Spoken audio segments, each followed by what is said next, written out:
It's so rare that everything is working perfectly in the shop. There's always something going on. Oh my God. Wrench, monkey wrench. And like, oh, look, my ARO is up. Yeah. But you know what? The tire machine just broke. God, told man, Yep. it's always something. Welcome to Downshift with my sis, Tonnika Haynes. We all know as shop owners, sometimes you got to slow down in order to speed up. And that's what this podcast is all about. It's time to downshift.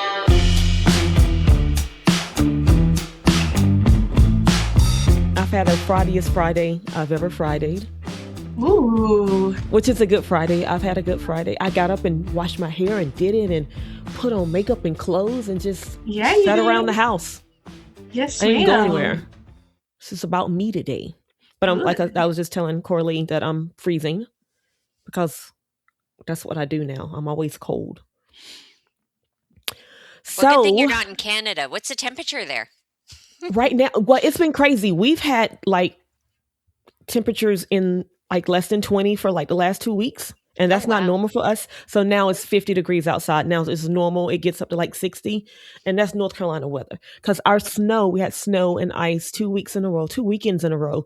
And it stuck around. So there's still piles of snow. And I'm not used to that. I know you're used to it. Our snow is not here. It's lost. So it's lost? We was here. Down here. Yeah. Come get it. Come get your snow. Ma'am. Like we can barely open up our snow, like our hills for skiing and snowboarding here because we don't have snow. Well, I know where it's at, and you can come get it. Sounds good. Because that is cold. I don't even have a coat for that kind of weather. Like I have coats because they're cute, but not like a coat to keep me warm. So it's just like, run to the car, run to the building. We're about to die. We're going to freeze to death. Anyway, so do introductions for the people that have no idea who you are because they're currently living under Pebble somewhere. You have to tell the world. Media. Not on the socials. They're not following the Buckaroo Bob. Tell everybody who you are and what you do. Oh, are we starting right now then? Yeah, girl, I've already started. Okay. This is very unprofessional. Oh, I see. I thought we were just doing our warm-up chat, talking about being cold and warm. And then no, this is going to be the whole thing, the whole time. We're just going to be talking. So ready, set, go. My name is Coralee Zueff. For any of you who don't know me, if you see me on social media, I might be going by Coralee Hubenig because that's my married name, but I go by my maiden name professionally, and I like it better. Less letters. I get to confuse everybody with the Z versus the Z when I spell it. I didn't know how to pronounce it, so I'm glad you said that because I'm still going to just call you Coralee. Sounds good. Doesn't have to be a Ms. Zueff. No, I'm good with that. Okay, good. All right. Mm-hmm.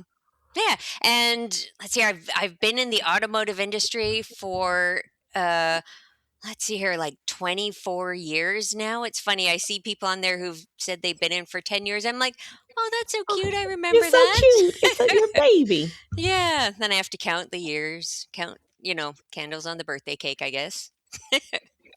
So what did you start off as? Like, I've seen you like around race cars and stuff like that. Like, what you've been doing everything, like everything. Yeah, I think I pretty much did everything. So if we're going way back when, like how I got started in the automotive industry, I think like some of us is by accident, right? So I had no idea what I wanted to do when I was in high school.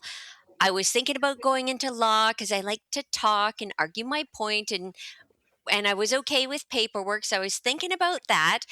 But I was a car enthusiast. I was the kid who really liked Dodges in high school. So I had the hat and the bandana and, took Polaroid pictures of the cool ones in town.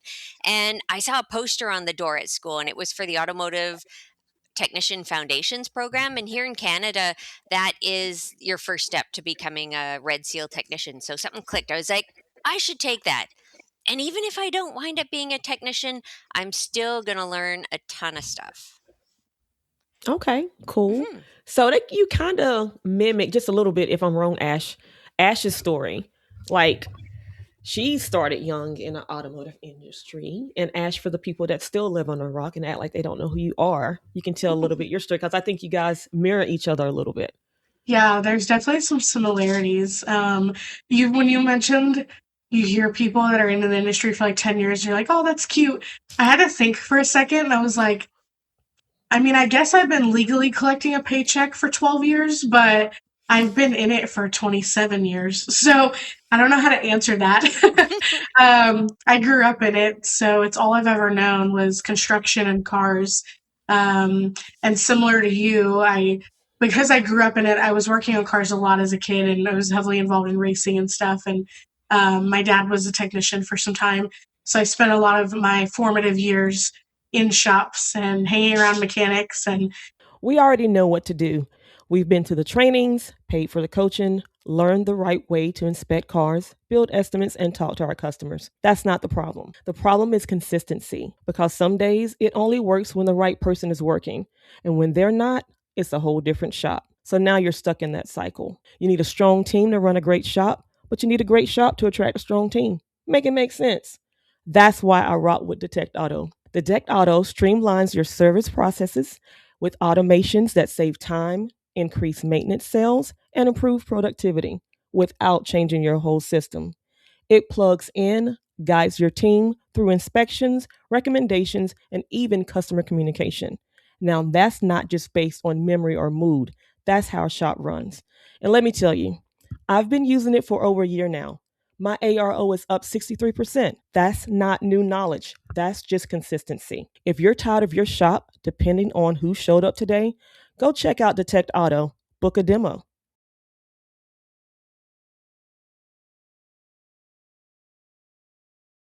So I thought I was not going to follow, and like do automotive. And so I tried college. I'm officially like 4-time college dropout. Thought I was going to go like the career route outside of the industry, but yeah, no, I just kept getting sucked back in. And then I did go through school. I've been to tech school twice, so I love it. But yeah, very, very similar. Yeah, cool. I wouldn't go with dropout. I'd go with, you decided it was something that wasn't for you and didn't invest any more time in it. I always think it's so funny. Mm-hmm. They're like reactions though when I say like college dropout. Sometimes people are like, "Oh wow." I'm like, well, when I realized this wasn't for me anymore, why continue wasting money on it when I could go grind and make money? So, and I'm very ADHD, so like I'm very interested in something and I learn enough about it, and then I'm like, okay, I'm done. On to the next thing. Yeah, very much. So, like, we were in, what was it? AWIA, Amazing Women in Automotive, on that little group chat that we do once a week. I don't know if it's every other week. I can't keep up with anything. But Coralee, you had the greatest idea of another book because you already have 2. Is it 2 books or 3? It's 2. I guess it's 1.5, and then the second one comes out in March. So we're getting to 2, but now already I'm going, okay, what can we do for the next one? Well, that was a great idea. Like, I think we're going to share stories. Well, what about we? Like, because I'm going to take over, right? So go ahead, explain it. What are you thinking? So this has been something that's been on the back burner for quite some time, and that's getting together people's stories. I was thinking at first from like various trades for, put somebody who's involved in carpentry and painting and plumbing and electrical and automotive all together in one story, and that would be a great resource for high school students thinking about going into trades. And then I was teaching the Service Advisor Foundations program last Saturday in California, and there was some females who stuck around after the class because they wanted to talk about all the different paths that you could take in automotive and what's available to them. And I was like, there's so many great stories already that I know of in automotive. We should just put together that as a book for resources for people who are in automotive and who want to get into automotive. And I think it would be awesome because we all have different stories, right? Like you guys both mentioned being raised in automotive, and some of us wind up here by accident and, trying out different things, or do we stick with it and not go anywhere else? So I feel that would be fabulous for people who want to see what different routes we're all taking and what we're also looking forward to in the future. Yeah, I think it's going to be cool because I know that when I visit the automotive classes here at Chapel Hill High School, those young ladies are so excited, but I think they just don't know where they can start or where they can fit in. Like, maybe they just all think that they have to be wrenching, and that's not true because service advisors, women as service advisors, I think are awesome. Ash? you're an awesome service advisor that's taken a completely different route, and now you're doing the mobile service advisor. So that's really cool. So I think women really strive behind the counter service advisors. We got the emotional intelligence, the listening skills, de-escalating tense conversations and things like that. So I'm here for it, because if we can share the stories and help a young lady make a decision, that would just be so awesome. And plus, we get to see our name in print. That would be cool too.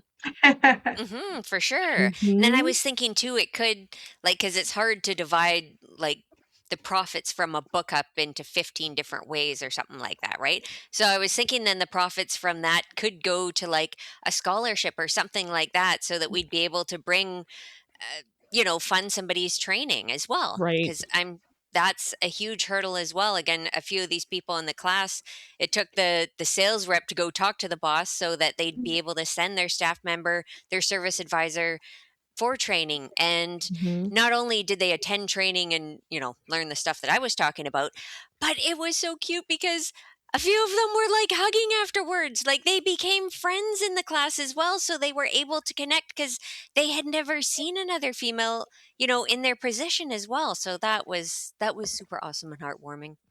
That is so cool. I love like that. It's not a lot of us anyway. I feel like Ash is like she calls me her automotive auntie, which I think is funny.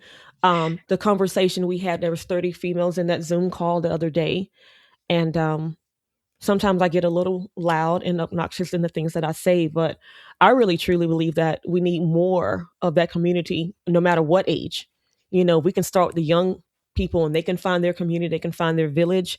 That would be awesome too. But even amongst ourselves who are currently in the industry, have been in there for 20 plus, 30 plus, I'm gonna leave it at that, years.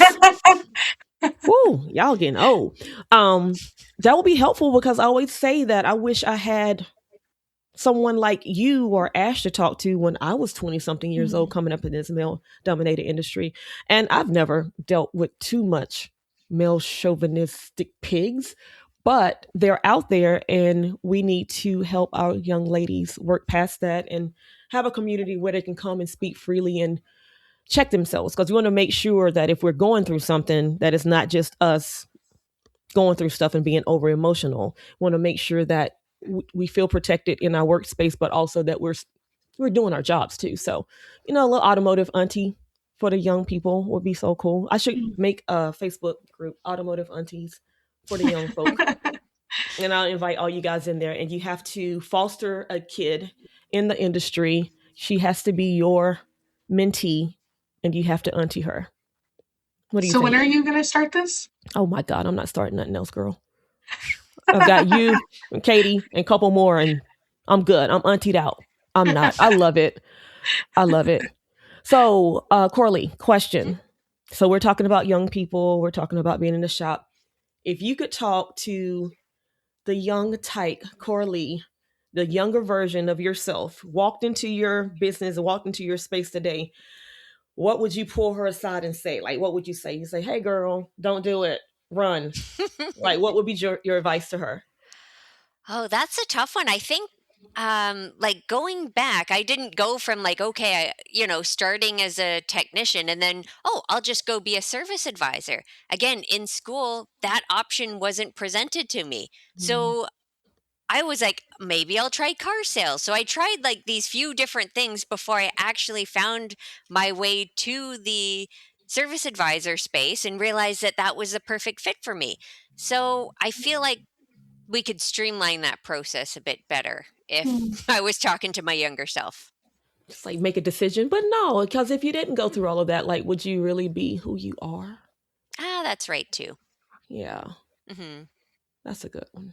I took a bit time off, like, after car sales, because that wasn't for me either. And, I worked at a water park for the summertime, like with water slides and stuff. So I don't think I got anything from there except for free tickets to going to the water park. Customer service skills or something. Something came up out of there.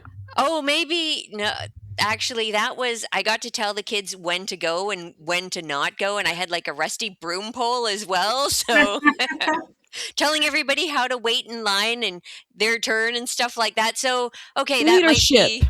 Yeah, that's right. Yeah. Okay. So I got some leadership skills from there. Exactly. See? Leadership. So what do you think about mobile estimating? Because that's what Ash does. Well, you don't call it mobile. What do you call it? Just remote estimating. Remote estimating. How do you feel that fits into a shop? Oh, let's see. I think it would be I'd be interested to hear about how it works for you, because I could see it as being kind of challenging. I like to go out to the vehicle. I guess that's, starting off as a technician and see everything and be hands-on with it as well, and like see the process from beginning to end. So like an estimate to me is like a work of art. I think you might have had a post about this too, where, you take the customer complaints and you take the technician's diagnosis and the parts and the labor and you put it into one cohesive document. So I think you do it as the same thing. Like, it's gorgeous. We should hang it on the fridge. It's beautiful. But then I could see it being super fun, like that aspect. But then I like to follow it through and, actually meet the customer at the end of the transaction, right? And so I guess you don't have that face to face with the technician, but you have that communication from the shop. So I guess that's where you'd get that communication and feedback. Yeah, there's very few advisors like us, Coralee, that are good at all parts of the process. Like, I tend to say there's two types of service advisors, like the ones that are really good with people and customer service and naturally good at sales because of it, or really good at process and detail and aren't the best at customer service, but like step into that role when needed. And so building out like remote estimating, I've kind of had to like split advisors down the middle and find the ones that are really good at process who could not skip, like not miss a single moment of like dealing with customers and leave all the people that are really good with the customers. Very few of us are like you and I, where I'm like, I like all parts of it. I love the technical part. I love being in the shop, but I also love building it and then delivering it to a customer. So we do encounter some advisors through the shops we work with that are similar to us. But what's cool is they're still part of the process. Like all we're doing is giving them a tool. Instead of being so bogged down with it, it's freeing them up to be more intentional when they are.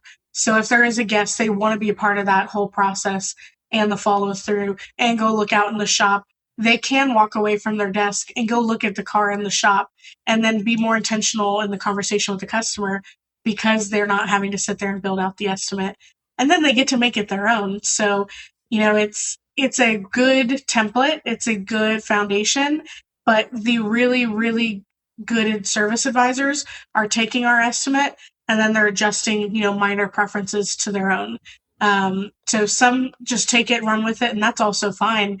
But it's the good ones that want to put their own, signature on it when it's back. So, and I guess there's times when, I've been, like Gordon Ramsay says, right? Like, been in the weeds, and there's just so many, because it changes from hour to hour, like so many phone calls coming in, or something's peculiar has gone on in the shop, or somebody's called in sick, or somebody is on vacation. So sometimes I have had multiple work orders that needed estimates completed too, and it's just you can only do one at a time, right? Right. Mm-hmm. And that's the reality. Like, when everything is working and the stars are all aligned, it's great in the shop. But how often is that actually happening? It's like, it's so rare that everything is working perfectly in the shop. There's always something going on. Yeah. It's, oh my God. Wrench, monkey wrench. Monkey wrench. You're like, oh, look, my ARO is up. Yeah. But the tire machine just broke. God told mine. Yep. It's always something. Yeah. It's always something. Well, I did use it for a couple months. It worked out well for me because I didn't have an advisor in place. And it was hard trying to find somebody that fit. And that's another thing, like a green advisor versus a seasoned advisor and getting people out of their bad habits. So I was just struggling through, who do I want to hire next? Because my service advisor at the time was very green, but I knew I needed a powerhouse so I can get my butt off the counter because I had other stuff to do. So I was really hesitant to hire somebody. I just kept hiring the wrong people. Yeah. But that's another thing. Do you think it's easier to train somebody from scratch or somebody that has experience? because you're like becoming one of the super trainers of service advisors, which we all need. But what's your easiest client? Who's your easiest client?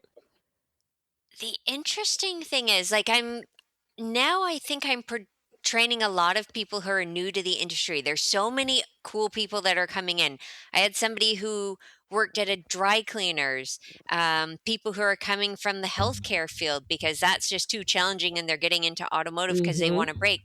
Tons of servers and bartenders. So, like, all of these people. So, one thing I really like about those folks that are coming in new is they can come up with great examples. We don't have somebody that's over explaining things to customers or confusing the customers. Once these people from different industries see what's going on automotive, then I encourage them to come up with an example in their own words, and that's how they understand it, and then they can share that with customers. So it's super neat. Like, every time I teach a class, I'm always walking away with a new example that somebody thought of in the class because they came from a different industry and then came up with a great example, like one from healthcare just a couple of weeks ago. We have to conclusively diagnose a vehicle. If we don't and just throw a part at it, it's like the doctor just prescribing any medicine and hoping that it fixes the problem, whereas it could have adverse reactions, waste time, and that is why we need to conclusively diagnose it. I'm sure I'm not wording it the best way she did, but it's like diagnosing it, doctor prescribing medicine that's not correct. Boom, everybody can see the downside to that. Right. I actually had to use a example like that with a healthcare professional because she just wanted us to keep putting coolant in her car, and I was like, no, we need to do the pressure test on the system, and I don't want it, and I said, neither do I. When I walk in your office, I do not want to get on the scale. I don't want you to take my blood pressure. I don't want to see any of that. But you know what? If you didn't do your job and something happened to me, I can come sue you. So let me do my job, And she got it. I mean, it was a whole lot more words and I was nicer than that. But she really got what I was trying to say. So being able to put something in real world situations for people to understand, that does make a lot of sense. So do you think you said more people are coming from healthcare, and they say service industries like bartenders are supposed to be good service advisors. And I think Mike got one that was an AC salesperson. Yeah. He was bragging on. So how long do you think it takes to train a service advisor? Again, every shop is different, right? Right. Like, and the responsibilities that they have. I think talking in the Amazing Women in Automotive group, like, who's doing the vehicle check-ins? Is the technician? Is the advisor? It's not like a one-size-fits-all kind of thing. So I think it depends really on the tools that the shop has, the computer system, what processes are in place there as well, and a whole bunch of different things. So unfortunately, I can't put a number on it, but my goal would be to, like, give them one successful thing that they could work on every day. Like, while they might be new, they can, get the year, make, model, VIN, name of the customer, and phone number, and then have a friendly conversation with them, right? And then grow from there. Makes sense. How did you end up in North America? What made you come down here with the crazy people? I'm in North America. I thought you. Well, I mean, not North America, but like the USA. Yeah, like, how did you end up in Texas of all places with Buck and Buckaroo Bob? How did that whole thing hook up? That was crazy watching you tour with them. Right. I don't think I actually was able to tell you my story at when we were ASTA. Yeah, because we were like running around like crazy people. Do you not live in Canada? I live in Canada. Yeah, I'm on the West Coast. Yeah. That's why our snow is missing and lost and took some sort of wrong turn. Okay, so what's the Texas story? So the Texas two-step is something that is a training that John Firm is the founder of and is organizing. And for the one last year, I guess somebody dropped out or wasn't able to make it. So one day I get, a Facebook message from Buckaroo, Buck and Bob wanting to, invite me down as like a guest trainer there, a substitute trainer, right? So, after having a conversation or two with him, I was like, sure, I'll give it a whirl and head down there, because I was already in Seattle. I missed the first day of it and got there, and John picked me up from the airport, never met him before, and he's got a train horn installed in his truck. Because I was like, he did the same thing to me. I was gonna like, how will I know what vehicle? You'll hear us. Okay. Wow. Mm-hmm. Girl, he did the same thing to me when he picked me up from the airport one time in Houston. And I'm sitting there, and him and Michael get out of the truck after blowing the train horn. I'm on the way. And he's got this big old F-250, F-350, big work truck. And he's got his work clothes on. And it's this cutest little grandma type old white lady sitting there. She's so cute. And she's looking at me like, are you okay? And I was like, ma'am, I am not being trafficked. It is quite fine. And he was just being so obnoxious with the horn. And then Michael gets out with his Big Bird t-shirt on and everything. And she's looking at him like, blink 2 times if you're okay. I'm going to be fine. These are my people. So that's cool how you ended up with them. I didn't know that's how that happened. I just knew all of a sudden you were Texas two-stepping. Texas two-step, cool. Yeah. Okay. But after they picked me up and we're going to the hotel, John's like, okay, so do you want to go out for pedicures? Like the hour that he picked me up. It's like, then I'm thinking to myself, like, I know I'm a lady, but I've never gone out to get pedicures with anyone from Automotive before. And in the first hour of meeting them, let's go get our feet done. That's right. It's very important. Having your feet done is very important in the Texas two-step. So yeah, within an hour of meeting John, then we dropped my stuff off at the hotel, found a salon to do our feet. Okay, that makes sense. Mm-hmm. That's so funny. That is great. I've never had that experience with anybody else. He is amazing. I met him first at my first ASTA convention, and I just felt like I was out of place. I wasn't, but that's what I was feeling like. And he just fixed that. He was, come on, I was just his temporary girlfriend, and he told his wife about it, and it was the best. And I sat there with him and his family. I think his daughter was pregnant at that time. It was the best weekend ever. And ever since, he's been my boo. He is so sweet. And he's like that all the time. Mm-hmm. I like to assume that he's like that all the time, but he's always been consistently wonderful to talk to. And that's important because, like, I tell people, in the beginning, I really felt like a fish out of water going to industry meetings and events and stuff like that because I didn't know anybody. But you build this community of people, and it's great. You have a whole family of just weirdos that you just keep around you, and you grow and learn from them. And I think it's like the best. I really do. Like, I didn't get to hang out with you at ASTA. That was disappointing. But you were teaching. Mm-hmm. And I was running around like a headless chicken. How did that go for your first expo in Raleigh? Oh, yeah. No, that was great. I had, there were a couple of Facebook friends of mine, again, awesome people in the industry, right? So, right. And Tiffany at Amazing Women in Automotive too. Like, she made sure that I always had a place at the table so I wasn't feeling alone. And then I met a couple of Facebook friends. There's, Jeremiah and Brad. So I met up with them and got to hang out with them for an evening or two to make sure, I don't get lost or kidnapped or anything like that. Don't steal me. But did you find it easy to make friends in the automotive field, like the community? Like, has that been a good, easy transition for you, especially with the Americans? You've been on the East Coast, you've been on the West Coast, you've been in the Midwest, you've been everywhere. Mm-hmm. Yeah, really neat. Everybody, there are super nice people everywhere because, here in Canada, people are kind of worried about going down to the States, but I was like, no, it's all good. Everybody's super nice down there. I think I brought this up a little bit at ASTA. You were speaking about like being a fish out of water from like, being the only girl in trade school to, automotive sales. There was one female in the business office. And then like when I got into parts advisor, service advisor, again, I was the only female there. So then making this transition to interacting with females, it's like, I'm not used to this. I'm used to talking with all the guys and, and all that kind of stuff. Right. So then getting back into like the female space is a little bit peculiar, something that I'm not used to. Yeah. I think a lot of people feel that way. Yeah. That's a struggle for me too. And at ASTA, it was a struggle. It's like, I'm so much more comfortable in a room full of men.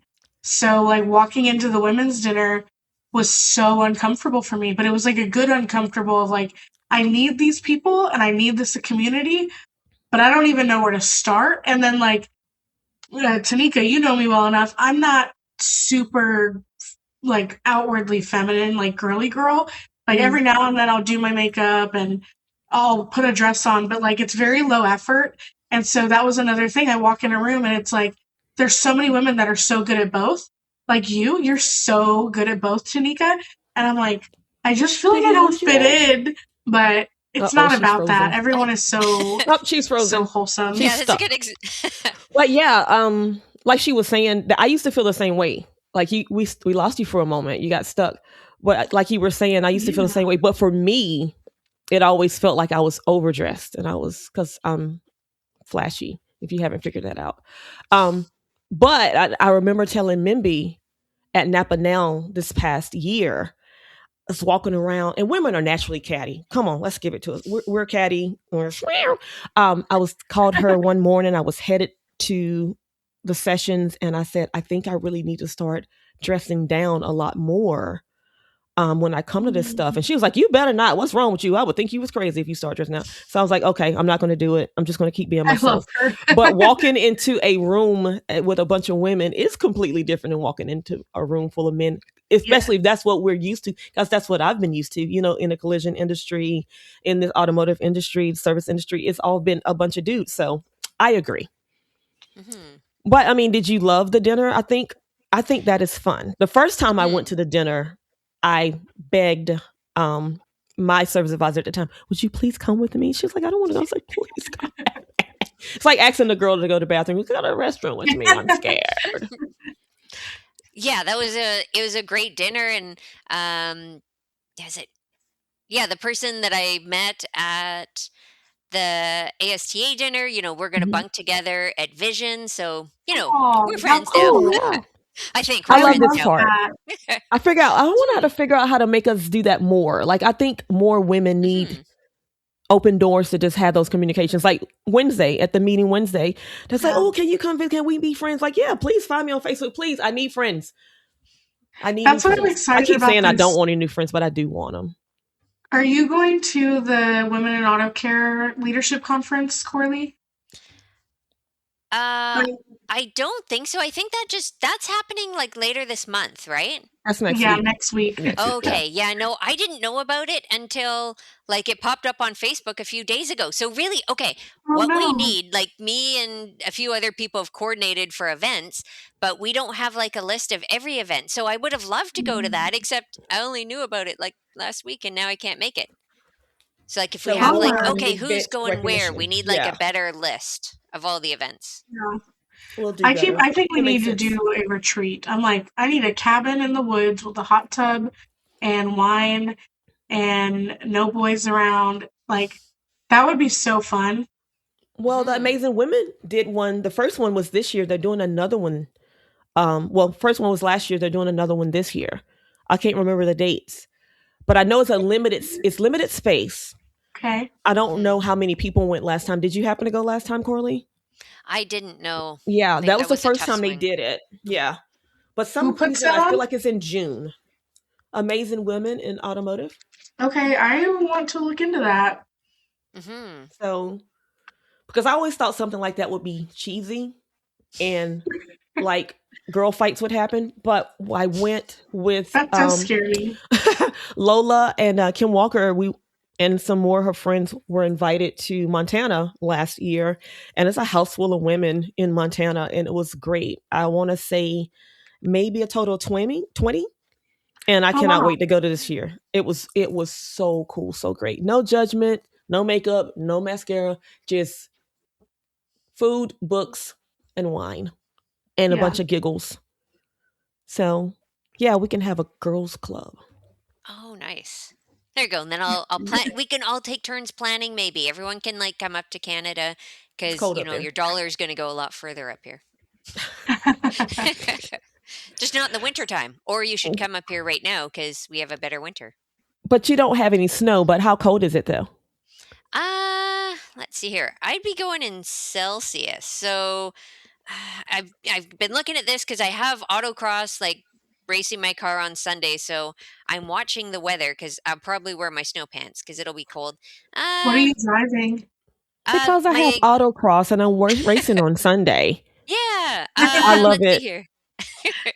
It's 7 Celsius here. Math. What is that? Well, 0 is freezing, 20 degrees. So that makes it super easy. So freezing for us is 32, so it's not that easy. Yeah, it's so weird. 32 degrees is freezing, right? Or is it 26? No, 32. 32 is considered freezing, and so freezing is 0, which makes more sense. I'm not going to do the math, but it still sounds very cold. And what are you driving Sunday? If you get to drive, what are you driving? I'm going to be driving my 2019 Volkswagen Golf R. So autocross is kind of like, it's racing that anybody could do with your daily driver as long as it's not horrendously leaking fluid or the tires are bald and your battery has to be secured. I love autocross. That's how I got it. Like, I did it for years, and that's what got me into drift. And I still love autocross, but once you drift, like, I feel like you just don't go back. I will get into drifting, but I have 2 teenagers that we gotta get to adulthood and, buy them food and clothes and stuff like that. So after that, I'll get some more racing things. But I know, it's expensive. Because drifting, you go through tires and tires and tires. Yeah. But my friends that drift, they actually both work at the dealership. One's a tech and the other's a car salesperson. And they both drift, a married couple. And the funny thing is that all the used tires that they can find, even at my shop, they'll just come pick up a bunch of used tires. Yes, so, I used to service a bunch of dealers. I took a short hiatus from service, and I did automotive photography for like a year. It was so much fun. And so the dealerships that I serviced, I became really good friends with them, and they would let me get access to their tires, which made, it makes it practically free. But yeah, drifting is very expensive. That's so crazy. I do none of that. I'm like you, Coralee. The funny thing is you're saying it as far as a monetary thing, but I used to ride, not like I wasn't a racer or anything, but I had motorcycles. And the funny thing is like once I had my first son, as I was pregnant with him, I looked at my motorcycle in the garage and I was like, well, you got to go, Craigslist, because no more fun for mommy. Oh, I got a motorcycle when my kids were like in elementary school because I was like, well, I'm paying for, these sports, like, gymnastics. So getting a motorcycle, like a payment on that is going to be less than what I'm paying in the sports per month. So I'm getting a motorcycle. Yes, mama, as you should. Gymnastics, motorcycle, well, what's the difference? Yeah. That's how I justify Mama's gotta the money. have fun. Yeah, I gotta have fun What too. are you riding, Coralee? I have a Yamaha R3, but I'm looking at switching it up to a dual sport bike this spring. Very cool. Okay. I don't know what any of that is. I've been itching to ride, and I just kept putting it off for a couple years, like buying a bike. So my goal this year, like 2026, is some health stuff, and then I'm like, I have to buy a motorcycle and just scratch the itch. So I used to have an 87 Honda Magna, very heavy bike, but I want a sport bike this time. Usually people do the opposite way. You go from the old man bike, the cruiser from the crop rocket to the cruiser. Yeah, no, I'm going backwards. I grew up on a cruiser, so I want to buy a crotch rocket next. Oh, cool! That's so cool. The family just said no racing on motorcycles. That's where they drew the line. So I said that's fine. Define racing. Something on a track that's timed. Okay. A track that's timed. Okay, so don't do that. But just get on the interstate. We can make anything a track, and we can time anything. Like, do not encourage her to do bad stuff. No. Sorry. That's the one thing I asked. Well, Jordan, my youngest, I think he doesn't have a kill switch. That boy is just something else. And I was like, son, just never get on a motorcycle because you don't have a cutoff button. He's fearless. He is so fearless, and that's the only thing I fear. It's like that boy has no control. My goodness gracious. That's that parenting stuff. Like, do you let your kids like free range on they love and racing and things like mama, or the completely different personalities? They're teenagers, so we're figuring it out. I told them, hey, do you want to come to Autocross? You can drive my car. No problem. Family membership. Yeah. And they're like, me. Yeah, that's right. So they're probably just spiting me and not racing currently. Wow. Oh, okay. I'd be like disowned. I couldn't imagine. I just could not imagine. No, I think racing is also good for like some shops that I've visited and done training at have like a shop race car. And that's like the coolest thing ever. Like if somebody is like looking for a new employee, to have that as a feature is awesome. And actually just to have like people involved in racing and being excited about it. Like one apprentice that I used to work with, he's going to come to the track just to hang out anyways. He's like, okay, what do you want me to bring? I'll bring the scan tool. I'll bring a torque wrench so we can check your tires. What else do you want me to bring here? So it's neat. I got my own little pit crew too. That's awesome. Well, that's awesome. The local high school here has a all girls racing team. Oh, it is so cool. Yeah, that is so cool. Yeah, that's cool. Wow. That CT teacher does a great job. He's actually taken them on a trip overseas this summer, visiting all the German manufacturers. They've got a lot going on. He's really good. I believe in 2025. No, I don't know when, but he won the Wix Teacher of the Year award. Wow. Yeah, so he's really good at what he does. Getting used in the industry, I think it's going to be a great idea, especially now. I don't think kids are that interested in going to 4-year schools anymore. I think kids are being more bold in their choices and actually doing what they love. And like Jordan, he's going down to Mercedes to finish tech school down there. If the parents let him do it, girl, do it. Boy, do it. Everybody do it. Because AI is not going to take... Do you think AI is going to take our jobs? No. It's a tool that we can use. Right. So think about all the jobs that AI is actually going to take that is usually meant for a 20 to 30-year-old. Even, like someone is saying today, even if they decided to be a paralegal, like, is that going to be obsolete? Like some people think service advisors are going to be obsolete with AI. I don't think so, because you still have to have that communication with the customer. Like, I don't want to talk to a bot about my vehicle. Like, I don't mind making an appointment with the bot or use an online app or something like that, but I really want to talk to a human with my vehicle. I feel like that about my car insurance. Like, all the insurance companies that are sitting behind an 800 number, I don't want that. I want an agent that I can walk in the door and say, hey, yes, person. So what do you think about AI? Yeah, you can walk in and you can touch them. You can give them a handshake, or you can choke them. Either way, whatever you need to do, you need that. I keep saying that. Like, I think that's what I keep coming back to saying is, like, we have a really interesting opportunity in our industry right now. Every industry and every job is going to start automating so much of the process to AI. Like, even just pulling through Taco Bell now, it is an AI that's, can I take your order? That is so confusing at times. It's crazy, right? But like, as humans, we're going to crave human connection more than ever because of it. So we have a really, really unique opportunity right now. And that's like, even with what I'm doing, AI is part of that process and automating things. We have humans writing the estimates, right? But there's automation processes now, and we're taking that off the service writer's plate. And it's like, more than ever, we should be focusing on how can the service advisors just care for people. I think there was someone said that if you could spend 15 more minutes with a customer, you can increase your ARO. Yeah. So like what you're doing is, well, what we found is that, okay, you're in the background doing that, and we're still talking to the customer and building relationships instead of focusing on a computer. But like you said, that relationship base, you spend more money. Yeah. If it's done right. Josh Oberlander, he did a presentation at the Ignite conference. One of the data points that he shared was, for every hour past the first hour when a customer drops their car off that you don't communicate with them or present an estimate, you lose 10% of your close ratio. And I loved it, and I took a picture of it because it's literally right in line with our mission is the golden hour. It's from the time they drop the car off to you communicate is the golden hour. And so I just thought that was interesting. I'm glad there's a lot more data finally being broadcasted to the industry Rilla did another one where they showed like top performers spent 26% more time during the appointment. So imagine if you just spent 26% more time at the counter when you checked people in, it equates to being a top performer. So it's not rocket science. It's just human. Like, spend more time with people, make people feel seen, heard, and appreciated.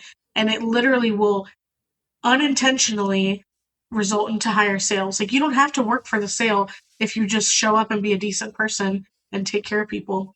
I find that's where my success lies when I'm on the counter.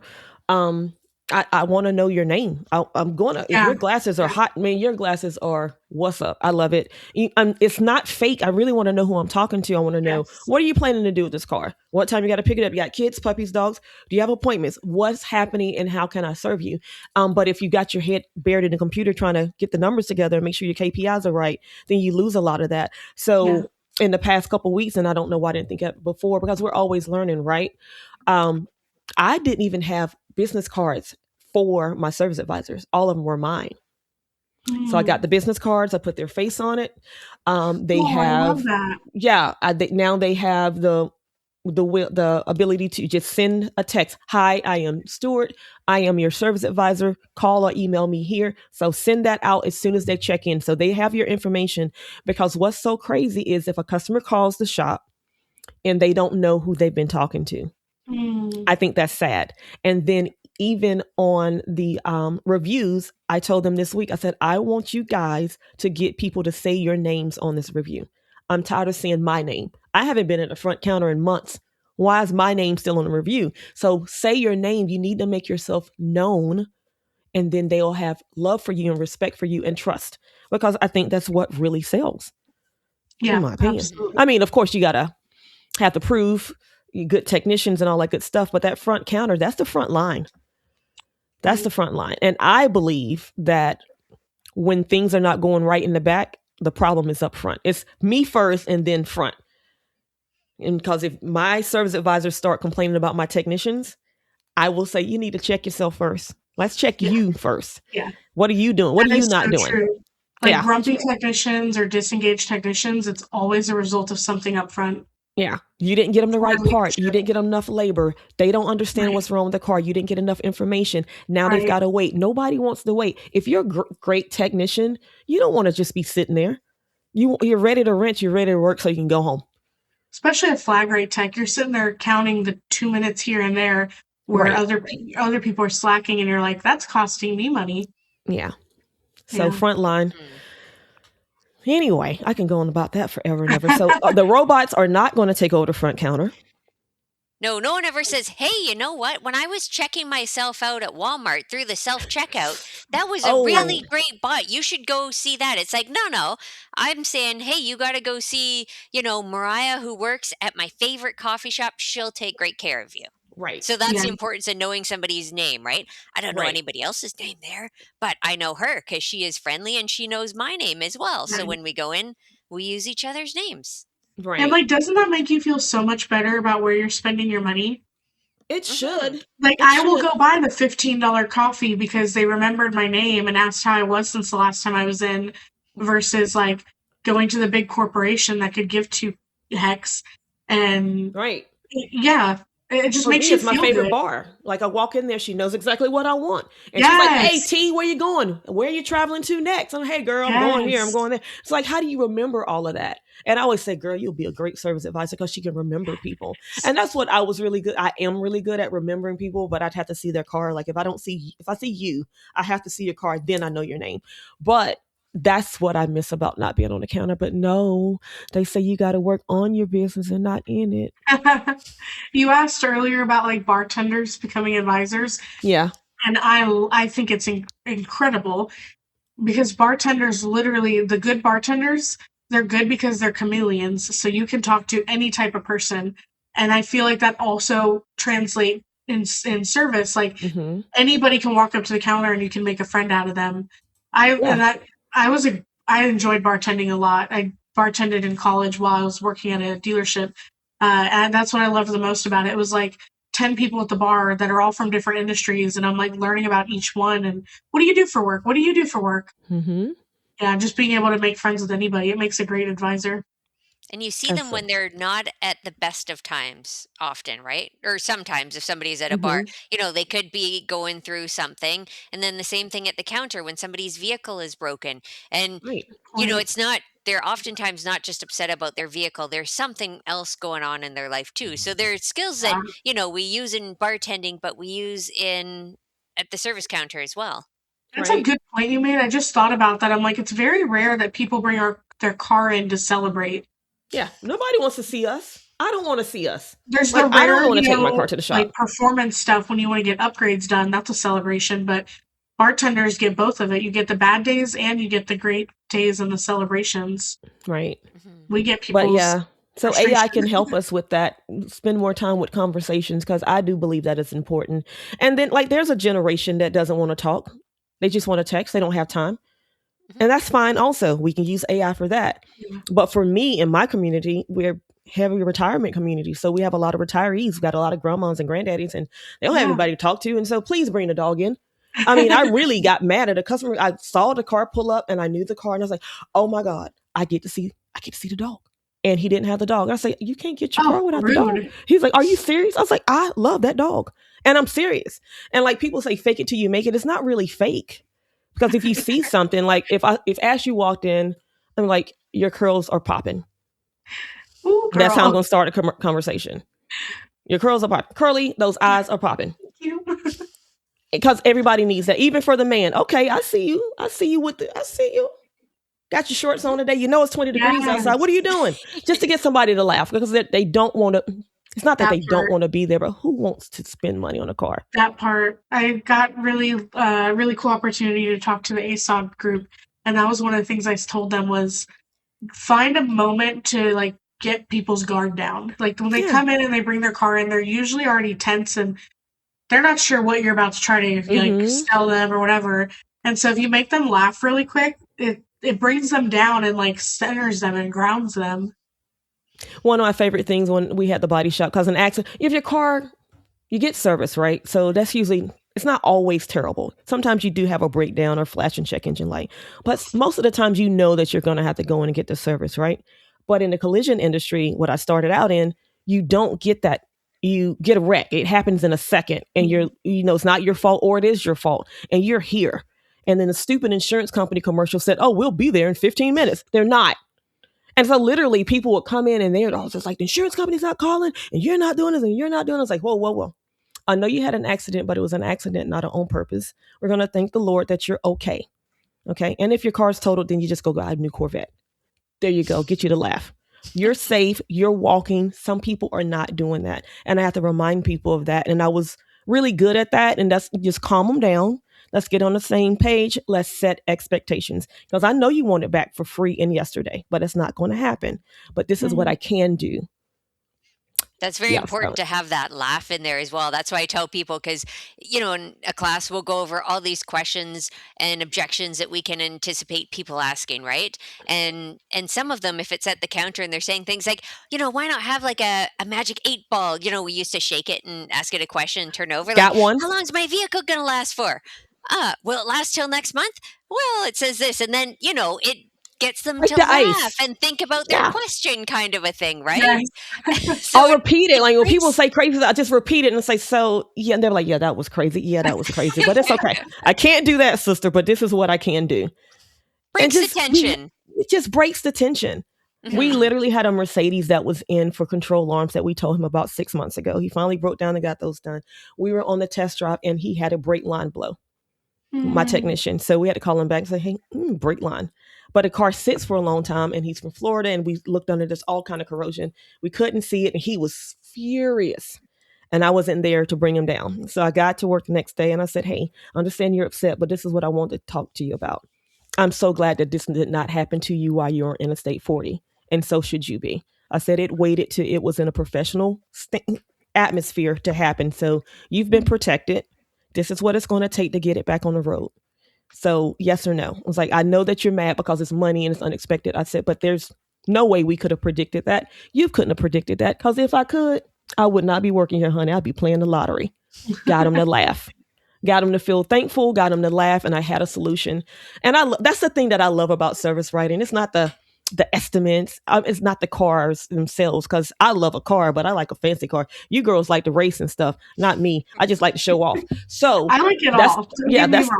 That's not the part of the industry that I like. It is the service and the helping people.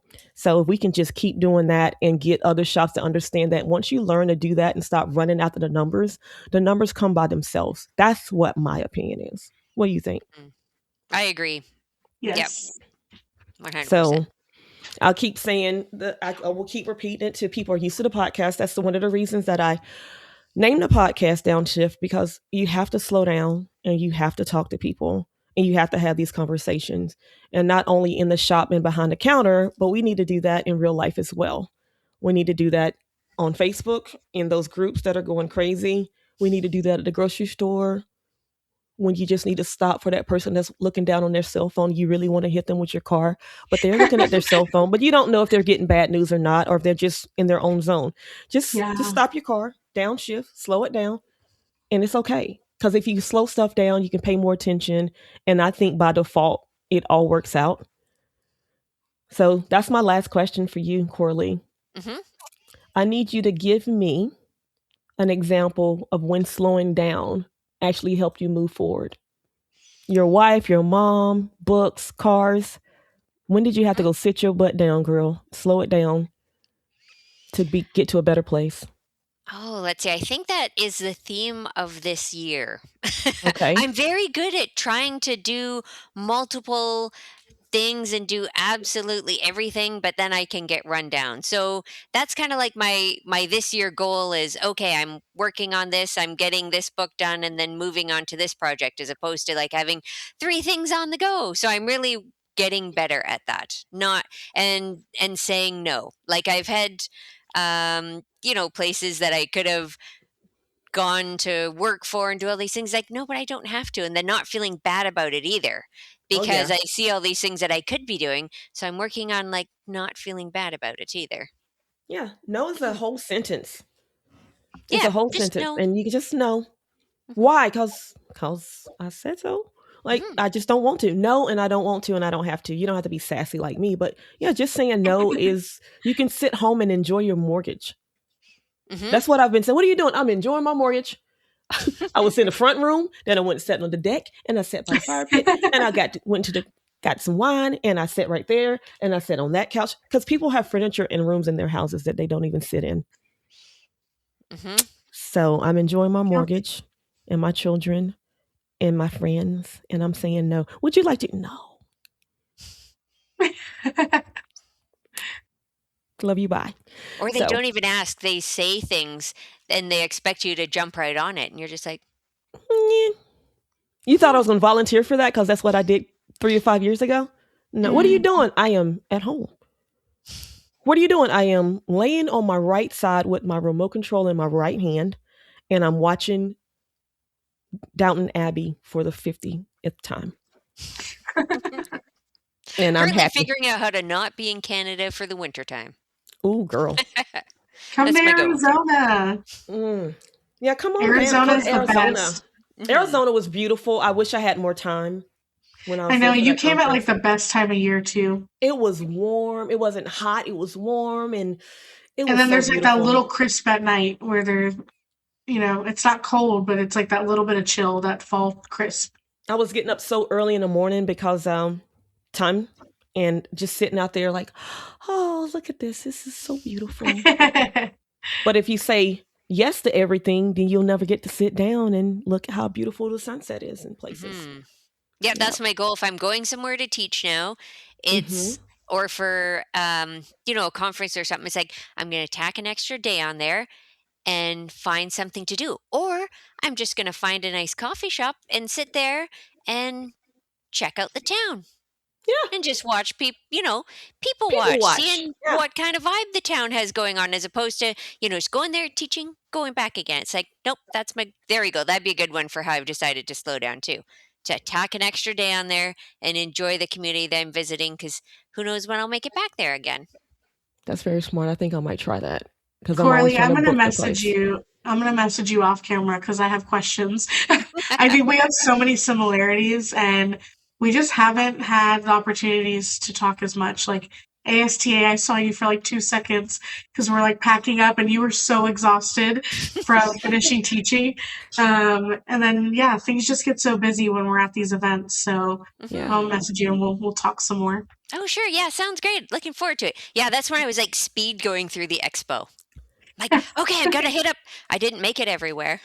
Right.